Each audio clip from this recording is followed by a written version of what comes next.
যারা আজকে বলে আল্লাহ ক্ষমাশীল দয়াবান, সিগারেট খেয়ে যাচ্ছে, জর্দা খেয়ে যাচ্ছে, হারাম হালাল কোনো কিছু বাদ বিচার নাই, তাহলে জেনে নেন তার একটা পাল্লা অনেক ঝুঁকে আছে। তার পাল্লা কোনোদিন সোজাই হবে না যতক্ষণ পর্যন্ত সে ওই সমস্ত হারাম থেকে বেঁচে না থাকতে পারবে, সোজাই হবে না। এই জন্য ডিসাইড আপনি করেন আপনি কি করবেন। আপনি যতক্ষণ পর্যন্ত ইমানের ব্যালেন্সকে ঠিক না রাখতে পারবেন, তাহলে আপনি যেমন ইবাদত করতে হবে। আমরা অনেকে আছে যারা পাপ করে না, সমাজের কিছু ভদ্রলোক আছে, জেনাও করে না, নেশাও করে না, মহিলার সাথে সম্পর্ক নাই, দুর্নীতির সাথে কোনো সম্পর্ক নাই, কিন্তু ওর সাথে মসজিদের কোনো সম্পর্ক নাই, নামাজের সাথে কোনো সম্পর্ক নাই।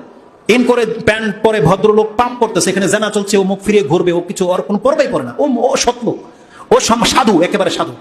ও কোনো কাউকে বাধাও দেয় না, আবার কাউকে ভালো কোনো আদেশও করে না। এমন কিছু মানুষ আছে, আমরা যাদেরকে কি বলি, ভদ্রলোক। সমাজে এ হলো ভদ্রলোকটা খুব ভদ্র, ছেলেটা খুব ভদ্র, ও কোনো আপেল আপে নাই।